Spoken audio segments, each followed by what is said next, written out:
Bom, finalizada essa análise dos tipos de pesquisa com relação à finalidade, agora a gente vai analisar a questão de como pode ser feita a abordagem do problema. Então, assim, duas formas muito comuns de você encarar o teu problema de pesquisa é usando uma abordagem quantitativa ou qualitativa. A abordagem quantitativa assume que a pesquisa é quantificável, o que significa traduzir em números, opiniões e informações para classificá-las e analisá-las, e requer o uso de recursos e técnicas estatísticas. Já a abordagem qualitativa, ela considera que existe uma subjetividade que não pode ser traduzida em números, é descritiva e não requer o uso de métodos e técnicas estatísticas. Bom, então a abordagem quantitativa, como o próprio nome sugere, ela traz muita questão de dados numéricos, né? Então você está trabalhando com uma massa de dados que você consegue triturar esses números e trabalhar em cima de testes estatísticos, em cima dos números, para convencer o leitor, convencer a comunidade científica. Já na abordagem qualitativa, esse poder de convencimento do leitor e da comunidade científica vai estar relacionado com a tua capacidade de argumentação, né? Com a qualidade da tua narrativa, né? Porque muitas vezes você não vai dispor de dados numéricos para, de certa forma, trabalhar com estatísticas daquilo e convencer o leitor. Então, assim, não sei se vocês lembram daquela classificação que a gente fez, tipos de ciência, né? Que a gente falou de fazer ciência de forma dura ou de forma mole, e aí a gente colocou muito essa questão, né? Ou você trabalhar com abstração matemática e com prova matemática na dura, ou com teste estatístico. E na mole você realmente, muitas vezes, faz uso dela porque você não tem a possibilidade de fazer a abordagem dura. Então, assim, tem uma relação disso com a abordagem que você faz no problema, se vai ser uma abordagem quantitativa ou qualitativa, tá? Bom, para ficar mais claro, eu montei uma tabela aqui que eu faço sempre um contraponto de uma característica de uma abordagem e qual seria o equivalente na outra abordagem. Então eu vou fazer a leitura da tabelinha e depois vou dar uma explicação geral do que é que a gente está querendo dizer com isso tudo, tá? Então, assim, na pesquisa quantitativa a gente puxa muito a questão da objetividade, já na qualitativa a questão subjetiva. Na quantitativa a gente diz que testa uma teoria e na qualitativa a gente propõe uma teoria. Na quantitativa a gente tem controle e precisão e na qualitativa descoberta, descrição e compreensão. Na quantitativa a gente pensa em mensuração e na qualitativa interpretação. A quantitativa ela tem como ferramenta principal análise estatística e a qualitativa narrativas ricas. Na quantitativa, os números são os elementos básicos e na qualitativa, as ideias é que são os elementos básicos. Uma pesquisa quantitativa, ela testa hipóteses e a qualitativa, muitas vezes, ela gera ideias de pesquisa. A quantitativa, ela puxa um pouco a questão do raciocínio dedutivo e a qualitativa, o raciocínio indutivo. A quantitativa estabelece relações e causas, já a qualitativa descreve significados e descobertas. Bom, embora a gente tenha trazido vários contrapontos, a gente percebe que há uma certa redundância e é de propósito para a gente realmente reforçar a característica mais forte de uma abordagem ou de outra, tá? Então, assim, eu não sei se vocês lembram, mas quando a gente falou da questão de ciência mole e ciência dura, eu disse, olha, não é nenhum desmérito você fazer ciência mole, porque muitas vezes, dependendo da área e dependendo do problema, você não dispõe de dados suficientes para fazer teste estatístico. Então, assim, tem uma relação disso com a questão de abordagem quantitativa ou qualitativa. Então, por exemplo, é muito comum nas ciências humanas, né, você trabalhar com abordagem qualitativa porque é uma característica inerente aos estudos de algumas áreas. Então, por exemplo, você pensar, você vai analisar um fato histórico, né? Você está com o fato ocorrido, né? Você pode até ter narrativas diferentes de pessoas daquele fato, fazer uma análise disso, mas na prática você não vai conseguir fazer um teste estatístico, trabalhar com números. Por quê? Porque é inerente da área, tá? Então, assim, isso é muito comum. Se a área pede aquela abordagem, você não tem como você ficar pensando, eu não gosto dessa abordagem, vou fazer essa. É uma coisa que a área já pede. Isso é um caso, é um cenário. Outro cenário é, por exemplo, em computação, né? Será que teria alguma situação que o pesquisador vai pensar, olha, eu posso escolher qualquer uma das duas, qualquer escolho. Então, assim, aí é onde eu vou entrar com algumas situações. Veja, se você está com uma área de pesquisa, né, já entrou, agora sabe qual é o problema de pesquisa, e está decidindo qual abordagem você vai trabalhar, se é quantitativa ou qualitativa, aí qual seria o racional para você pensar nisso? Veja, Às vezes, apesar da área ela culminar e se desdobrar em dados numéricos, pode ser que seja uma pesquisa inicial da área, né? E aí você pode ter uma abordagem qualitativa, por quê? Porque está no início, você vai levantar teorias, você vai gerar ideias para que outro pesquisador lá na frente transforme aquilo num estudo quantitativo e faça medidas em cima daquilo, mensuração. Aí vou dar novamente o exemplo que eu dei de áreas que começam a ficar em evidência e virar tendência. O caso que eu falei de IoT.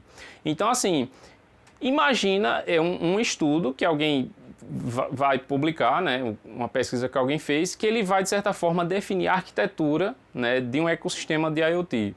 Então, por exemplo, campus inteligente. Como é que seria um campus inteligente com sensores, né, com que o aluno pudesse já ver de casa se vai estar chovendo, as condições do tempo, se a fila do rio está cheia. Então, podia ter sensor no campus todo. E aí o pesquisador ele quer, de certa forma, colocar isso como uma ideia. Ele fala, olha, conceito de campus inteligente. E aí o artigo dele completo podia todo ele ser escrito em função das ideias e não ter nenhum número, apesar de que num estudo futuro alguém poderia ter que mensurar e fez, olha, eu tenho que colocar na ponta do lápis, se a universidade tiver 10 mil alunos, quantos sensores eu tenho que pensar, né, quais são os dispositivos, como é que seria o tipo de protocolo de comunicação para dar suporte. Então, assim, quando você pensa em algumas áreas que, nessa área eu imagino que tenha números que eu consigo quantificar, mas aí às vezes o estágio que está a pesquisa, o pesquisador ele pode começar por uma abordagem qualitativa e futuramente ele próprio, outro pesquisador, partir para uma abordagem quantitativa. Então é só para abrir a mente de vocês entenderem que todos os estudos são válidos, tá? E isso depende ou da área, né? Tem área que realmente é intrínseco você ir para uma determinada abordagem ou do nível de maturidade da pesquisa, tá? Bom, e para fechar, vamos fazer uma análise da classificação da pesquisa com relação ao tipo de intervenção do pesquisador. Então, numa pesquisa experimental, o pesquisador provoca alterações no ambiente sistematicamente, de modo a observar se cada intervenção produz os resultados esperados. Já numa pesquisa não experimental, consiste no estudo de fenômenos sem a intervenção sistemática do pesquisador. Então, assim, esse conceito eu considero até simples de entender, porque a gente tem muito essa noção de cientista, daquele cientista, o cara que está no laboratório, que está manipulando, né, material, interferindo, está lá na bancada, medindo. Então, assim, isso é o que a gente chama de realização do experimento científico e de um processo intervencionista, de uma pesquisa experimental. Mas, na prática, não se faz ciência só dessa forma, né? Isso é realmente fazer ciência de forma experimental. Mas, por exemplo, quem está num computador fazendo um estudo baseado, por exemplo, na área de medicina é muito comum você juntar 100 estudos feitos, né, por cientistas diferentes no mundo e fazer uma compilação daquilo, um estudo em cima daquilo e chegar numa conclusão, né? Então, algo que aconteceu na China, na Europa, e aí você pega todos esses estudos, faz um batimento e estabelece sua própria conclusão sobre aquilo. E esse tipo de estudo é um estudo não experimental. Computação é a mesma coisa. Você pode, de certa forma, fazer uma revisão sistemática da literatura, publicar essa revisão e isso seria um estudo não experimental. Já um pesquisador, por exemplo, que está estudando sensores baseados em fibra óptica, né? Então ele coloca luz na fibra e analisa a superfície que aquela fibra está chegando, a reflexão que a luz dá. Então cada material tem uma resposta diferente à reflexão da luz. Então você pode, por exemplo, usar isso para detectar corrosão no fundo do mar. Então, bateu no metal com corrosão vai ser uma resposta, sem corrosão vai ser outra resposta. Então, assim, se está em fase de testes e estudo, o pesquisador está no laboratório, ele vai trabalhar com vários materiais com níveis, graus de corrosão diferentes, vai trabalhar com a luz e analisar o resultado, fazer medição. Então, isso é uma pesquisa experimental, tá? Bom, pessoal, com isso a gente fecha esse primeiro módulo, esse primeiro ciclo de assunto, que é essa introdução ao mundo da ciência e da pesquisa, né? E para ficar mais consolidado, eu vou passar uma atividade para vocês iniciarem essa questão da leitura de artigo científico, de entendimento e de compreensão. Então, assim, não basta só passar os assuntos, vocês entenderem, mas ficar um pouco no ar. É interessante realmente que fique bem consolidado. E aí a minha proposta é o seguinte, eu já fiz a seleção de alguns artigos, né? E a ideia é que cada aluno aluno vai ficar com um artigo e vai fazer uma leitura preliminar desse artigo para fazer uma classificação do tipo de ciência que o pesquisador está fazendo e de como ele fez a pesquisa, né? Então, lembrando, a gente viu várias formas de fazer ciência e, assim, uma coisa não interfere na outra. Então, assim, vocês vão ter que dizer, olha, esse pesquisador, ele está fazendo ciência formal, pode ser empírica, pode ser ciência dura. Vocês vão realmente fazer uma classificação completa e dizer por que vocês estão afirmando aquilo, tá? A mesma coisa com relação ao tipo da pesquisa.